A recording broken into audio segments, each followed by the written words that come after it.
சாந்தி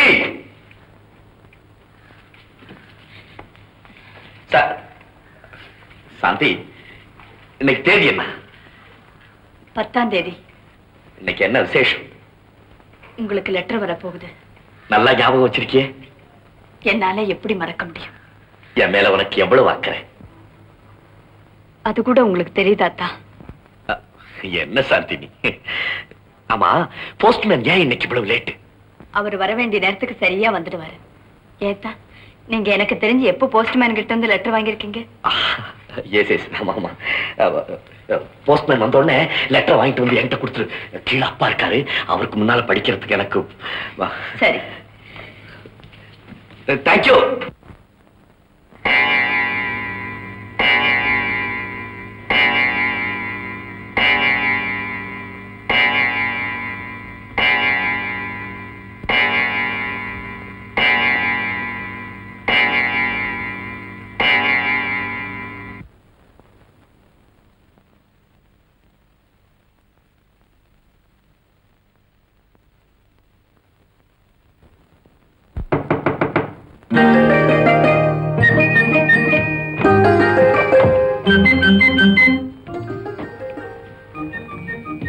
mister சிவக்குழந்து,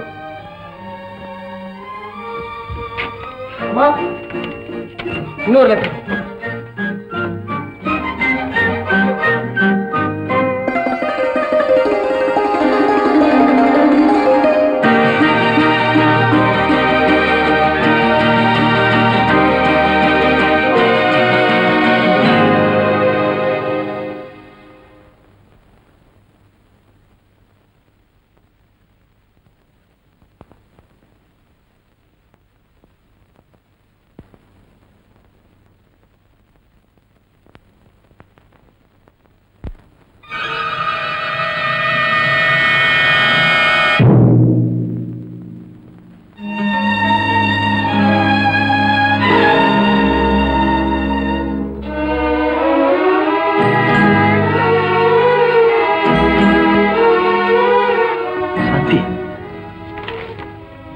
letter படி.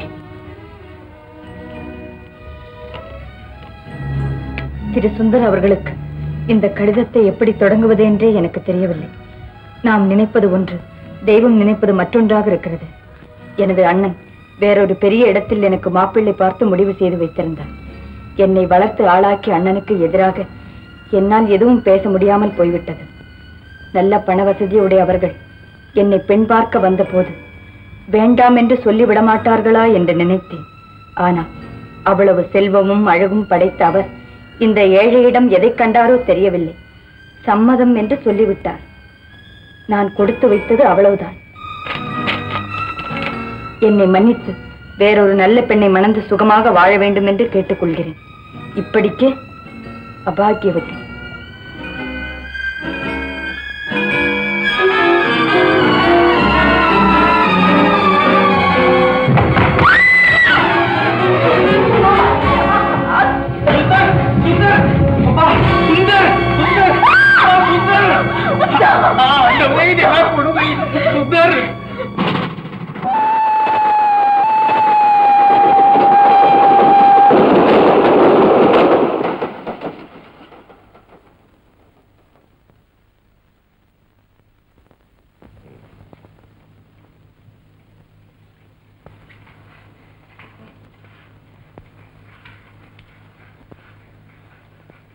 Doctor, அன்னையிலிருந்து நினைவு திரும்பலையே. எவ்வளவுதான் மருந்து கொடுத்தாலும் நோயாளிகளுக்கு சீக்கிரமா குணமாகணுங்கிற ஆர்வமும் ரொம்ப காலத்துக்கு உயிர் வாழணுங்கிற ஆவலும் நிறைய இருக்கணும். இந்த சின்ன வயசுல இவர் சாகணும்னு விரும்புறாரு. ஏன்னு எனக்கு புரியல. மருந்தெல்லாம் கரெக்டா கொடுங்க, நான் வரேன். டாக்டர், அம்மா சாந்தி, நான் பாத்துக்கிறேன். நீ போய் கொஞ்சம் சாப்பிட்டு கொஞ்ச நேரமாவது படுத்து தூங்கம்மா. இல்ல மாமா, எனக்கு தூக்கம் வரல. தயவு செய்து இவரை விட்டுட்டு போக சொல்லி என்ன வற்புறுத்தாதீங்க. ஆண்டவரே, உயிருக்கு உயிரான என் 2 செல்வங்களையும் இப்படி சோதிச்சு என்னை வேடிக்கை பார்க்க வச்சுட்டியே. அப்படி நான் என்ன பாவம் பண்ணல? என்ன மாமா இது? நீங்களே இப்படி வேதனைப்பட்டா எப்படி? நான் பாத்துக்கிறேன். நீங்க போங்க. டாக்டர் சொன்ன மருந்துக்கெல்லாம் வாங்கிட்டு வாங்க. போங்க மாமா.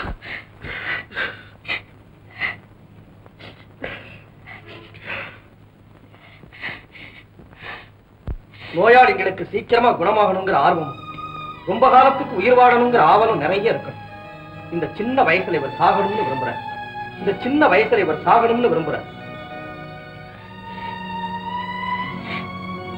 அத்தா, நீங்க வாழணும். நீங்க வாழணும். வாழ்ந்தே ஆகணும். அத்தா, நான் உங்களை விட மாட்டேன். என் உயிர் இருக்கிற வரைக்கும் நான் உங்களை போக விடவே மாட்டேன். அத்தா, நீங்க குணமாயிடுவீங்க. நிச்சயம் குணமாயிடுவீங்க. நீங்க வாழணும். நீங்க வாழணும். நீங்க குணமாயிடுவீங்க. நிச்சயம் குணமாயிடுவீங்க.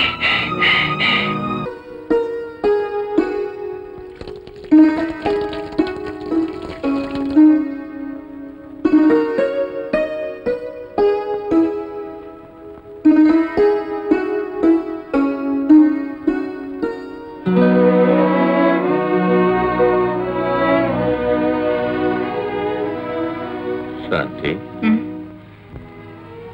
இன்னைக்கு தேதி என்ன? டிசம்பர் 10. லெட்டர் வந்து 2 மாசமாச்சு இல்ல? இந்த ஜூஸ் கொஞ்சம் சாப்பிடுங்க. பயப்படாத சாந்தி, மறுபடி நான் மயக்கம் போட்டு விட மாட்டேன். எப்பவுமே ஒரு விஷயத்துல அதிர்ச்சியோ ஆனந்தமோ ஒரு தடவை தான் வரும். அதான் வந்தாச்சு. சாந்தி, உன் மேல எனக்கு அளவு கடந்த வெறுப்பு. அது நான் செய்த பாக்கியம். நான் சாகணும்னு மனசார விரும்பினேன். எத்தனையோ தடவை என் உயிர் உடலை விட்டு போற மாதிரி எனக்கு தோணுச்சு.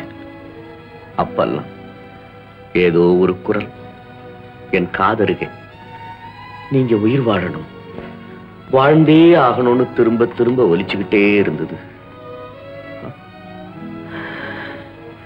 ஏன் சாந்தி என்ன சாக விடாம காப்பாத்துனேன்? உங்களுக்கு தெரியாது, நான் காப்பாத்துனது உங்களே இல்ல, மாமாவத்தான். அப்பாவா? அவருக்கு என்ன? நீங்களாவது மயங்கி கிடந்தப்ப உங்க வேதனையை மறந்திருந்தீங்க. ஆனா அவரும் ஒவ்வொரு வினாடியும் அவருடைய உயிரே துடிச்சுக்கிட்டு இருக்கிறத பாத்துக்கிட்டு இருந்தாரே. கடவுளே, என் பிள்ளைய காப்பாத்துன்னு கையெடுத்து கும்பிட்டு கண்ணீர் வடிச்சுக்கிட்டு இருந்தாரே. அந்த காட்சி உங்களுக்கு தெரியுமா? அத்தா, உங்க அப்பா உங்களுக்கு சாதாரணமா இருக்கலாம், ஆனா எங்க மாமாவுக்கு அவருடைய பிள்ளை ரொம்ப பெரியவர். சாந்தி, சாந்தி, தம்பி தூங்குறானா முடிச்சுக்கிட்டு இருக்கானாப்பா? சுந்தர், இந்தாப்பா. என்ன? அல்வா சாப்பிடப்பா. சுந்தர், உனக்கு ஞாபகம் இருக்குமோ என்னமோ, நீ சின்ன குழந்தையா இருந்தப்போ நான் எந்த ஊருக்கு புறப்பட்டாலும், அப்பா நீங்க திரும்ப வரும்போது அல்வா வாங்கிட்டு வாங்கப்பான்னு சொல்லுவியே. இப்போ இத்தனை வருஷத்துக்கு அப்புறம் அது நினைவுக்கு வந்தது, வாங்கிட்டு வந்துட்டேன்ப்பா. சாப்பிடு. சுந்தர், இந்த அல்வா மாதிரியே ஒரு இனிப்பான செய்தி. என்ன? உங்க ப்ரொஃபசர் சுந்தரவதம் இருக்காரே, அவருடைய மாமா ரத்னவேலு எனக்கு பழைய சிநேகிதர். அவர் பையன் BA பாஸ் பண்ணிட்டானா. அவனுக்கு கல்யாணத்துக்கு பெண் தேடிக்கிட்டு இருந்த ரத்னவேலு தற்செயலா என்ன சந்திச்சாரு, பேசிக்கிட்டோம். நம்ம சாந்தியை பெண் பார்க்க நாளைக்கே இங்க வரதா சொல்லிட்டாரு. ஆமா, சின்ன காத்தடிச்சாலும் அணையறதுக்கு தயாராயிருக்கும் ஒரு விளக்கு மாதிரி நான் இருக்கேன். என் பார்வையிலே நீ ஏதாவது ஒரு நல்ல காரியம் நடக்கணும்னா அதுவும் கல்யாணம் ஒண்ணுதாம்மா. அத்தானுக்கு உடம்பு இப்படி இருக்கும் போது அதனால என்னம்மா, அவன் தான் இப்ப குணமாயிட்டானே. சாந்தி, இது தானா வந்த சந்தர்ப்பம், தட்டி கழிச்சிடாதம்மா. இத பாரு, இந்த கிழவனுக்கு ஏதாவது ஒரு உதவி செய்யணுங்கிற எண்ணம் உனக்கு இருந்தா இதை மறுக்காதம்மா, மறுக்காதே சாந்தி.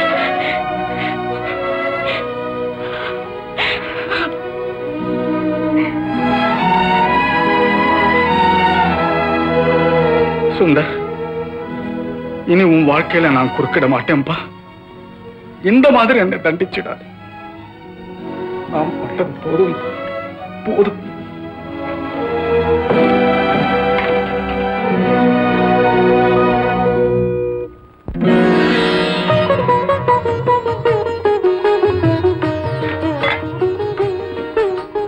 மாப்பிள டிஃபன் டபுள் பிரமாதம். காபி சாப்பிட்டதுக்கு அப்புறம் கூட ஸ்வீட் தொண்டையிலே நிக்குதுன்னா எப்படி? எல்லாம் எங்க சாந்தி செய்திட்டு தான். மாப்பிள நீங்க கொடுத்து வச்சவங்க, என்ன மாதிரி கஷ்டப்பட வேண்டியதில்லை. சும்மா இருங்க. பெண்ணை வர சொல்லுங்களேன். அம்மா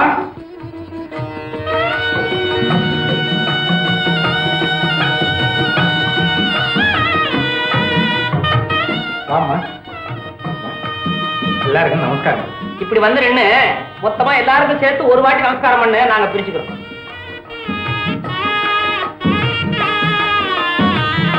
நிறைஞ்ச சுமங்கலியா, நீண்ட ஆயுளோட நெடுங்கால வாழும்.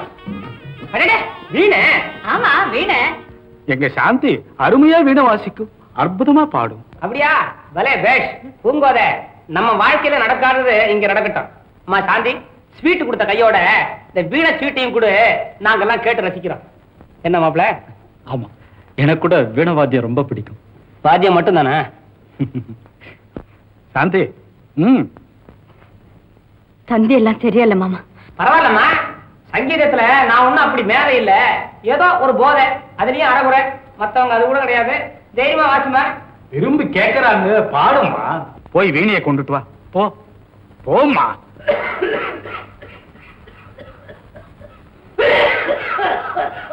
பூங்கோத கேட்டைய, வீணை கத்துக்கணும்னு கத்துக்கிறதுக்கு முன்னால வீணை எடுத்து எப்படி வாசிக்கிறதுங்கிறத பாத்துக்கோ.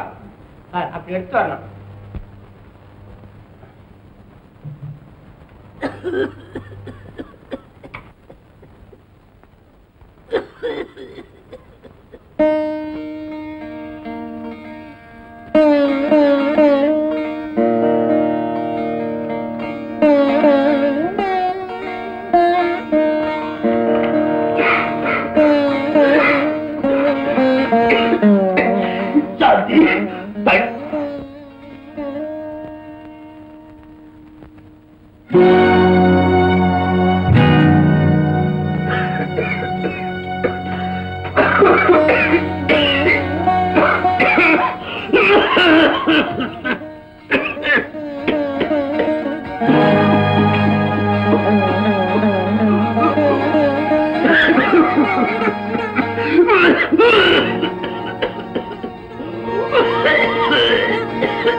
தண்ணி குடிங்க. சரியா போயிடும்.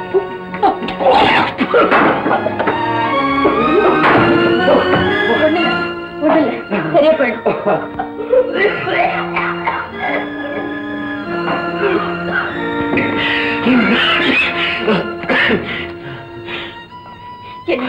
என்னாச்சு? ஒண்ணு இல்ல, திடீர்னு மாற அடைச்ச மாதிரி இருந்தது. இப்ப சரியா போச்சு. சாந்தி, நீ கீழே போ. இருக்கட்டும், நான் கொஞ்ச நேரம் உங்க பக்கத்திலே இருக்கேன். தேவையில்லை, எனக்கு தான் சரியா போச்சு. அவங்க எல்லாம் காத்துக்கிட்டு இருப்பாங்க. பரவாயில்ல. இப்ப நீ போக போறியா இல்லையா? போ.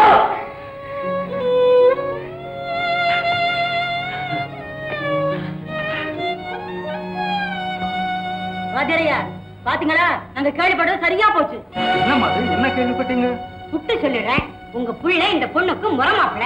உங்க புள்ளைக்கு இந்த பொண்ணுக்கு சம்பந்தம் இருக்குன்னு வெளியில பேசிக்கிறாங்க. வாய மூடுங்க. ஏம்மா, உங்க வீடுங்கள்ல மாமா மகன் அத்தை பொண்ணு ஒண்ணு இருக்க மாட்டாங்களா? இருக்காங்க, ஆனா இந்த மாதிரி இல்ல. நிறுத்துங்க. போதும், நீங்க பொண்ணை பார்க்க வந்து. அதுதான் நானும் சொல்றேன். புறப்படுங்க. சுந்தரவதனம், என்னையா இதெல்லாம்? நான் சொல்றதுக்கு என்ன இருக்கு? எப்போ ஆரம்பத்திலேயே சந்தேகம்னு வந்துருச்சோ அப்புறம் அது நல்லா இருக்காது. அப்ப நாங்க வரோம். புறப்படுங்க. வாடா. வா தம்பி.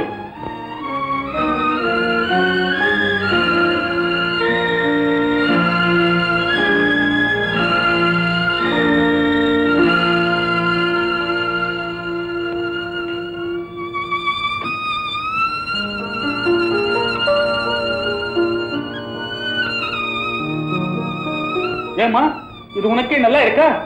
என்ன இப்படி அவமானப்படுத்தணும்னு எத்தனை நாளா காத்துக்கிட்டு இருப்பேன்? இல்ல மாமா, அத்தா அப்படி இரும்பி துடிச்சுக்கிட்டு இருக்கும்போது நான் அதை பார்த்துக்கிட்டு. அவன் இருமரான் துடிக்கிறான், இல்ல சேர்த்துதான் மடியிறான். உனக்கு என்ன? மாமா,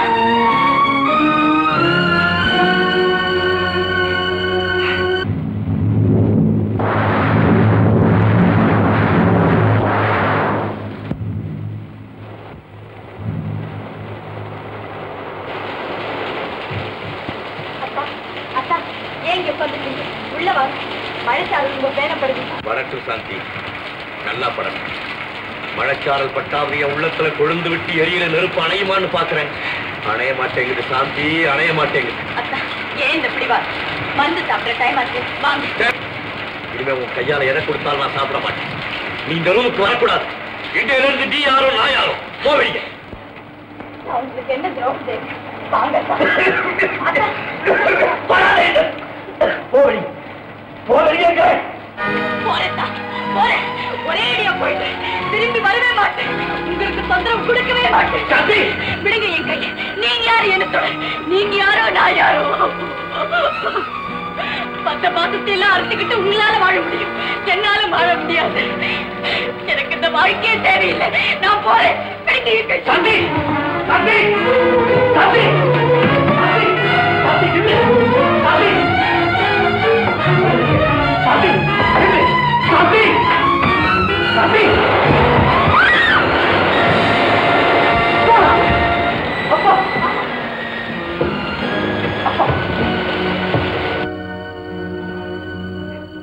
மாமா, டாக்டர் கூப்பிட்டுமா? வேண்டாம்மா, இப்ப சரியா போச்சு. வாசப்படி ஏறின உடனே ஒரு மாதிரியா தலை சுத்திச்சு. காது தடுமாறி விழுந்துட்டேன். விழுந்தவன் அப்படியே போயிருக்க கூடாதா? அப்பா, ஏன் இப்படி எல்லாம் பேசுறீங்க? வயசான காலத்துல, அதுவும் இந்த ராத்திரி நேரத்துல வெளியில உங்களுக்கு என்ன வேலை? ஆமாப்பா, வேலைதான். வேலை செஞ்சுட்டு தான் வந்தேன். யாருக்காக? உனக்காக, உன் சந்தோஷத்துக்காக, உன் சௌகரியத்துக்காக. அப்பா, நீங்க என்ன சொல்றீங்க? ஆமாப்பா, உனக்கு தெரியாது.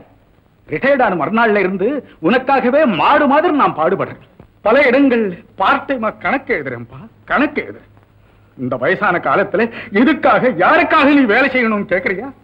கேளு. சின்ன வயசுல இருந்து இதுவரையில் கஷ்டம் தெரியாம உன்னை வளர்த்துட்டேன் பாரு, அதுக்காக வேலை செய்யறேன்ப்பா, அதுக்காக வேலை செய்யறேன். என்ன கொல்லாதீங்கப்பா, என்ன கொல்லாதீங்க. நான் எங்கடா உன்னை கொன்னேன்? நீதான் அந்த அப்பாவி பெண்ணோட ஆசைகளை எல்லாம் கொண்டுட்ட. அவளோட கனவுகளையும் கற்பனைகளையும், ஏன் அவளோட வாழ்க்கையை அநியாயமா கொண்டுட்ட. மாமா, இதெல்லாம் நாம் வளர்த்த இந்த பெண்ணோட கதியை நினைக்கும் போதுதான் என் நெஞ்சு துடிக்குது. இவ இன்னும் உண்மையிலேயே உயிரை வச்சுக்கிட்டு இருக்காளே, அது தெரியுமா உனக்கு? நீ இவகிட்டயே வேறொரு பொண்ணு உனக்கு எழுதின லெட்டரை கொண்டு வந்து கொடுன்னு கேட்டியே, அப்ப இவ உள்ள எப்படி துடிச்சிருக்க தெரியுமா? அவ உன்கிட்ட வந்து பேசி சிரிச்சுட்டு வெளியில வந்து குமுறி குமுறி அழுததை எத்தனை முறை நான் பார்த்து பார்க்காத மாதிரி போயிருக்கேன்னு உனக்கு தெரியுமா? மாமா, இப்ப இதெல்லாம் எதுக்கு மாமா? இருமா, மத்தவங்களுக்கும் உள்ளவண்ணு ஒன்று இருக்குன்னு அவருக்கு தெரியணும் இல்ல? ஏன்பா, சாந்தியை பெண் பார்க்க வந்த சமயத்துல இருபுகிட்டு வந்து நின்னியே, அப்ப அவ ஓடி வந்து உனக்கு பணிவிடை செய்தாலே, என்ன நடந்தது? இவளே இவ தலையில நெருப்ப வாரி கொட்டிட்டு, இனிமே இந்த பொண்ணை யாரு கீழ்டுவா?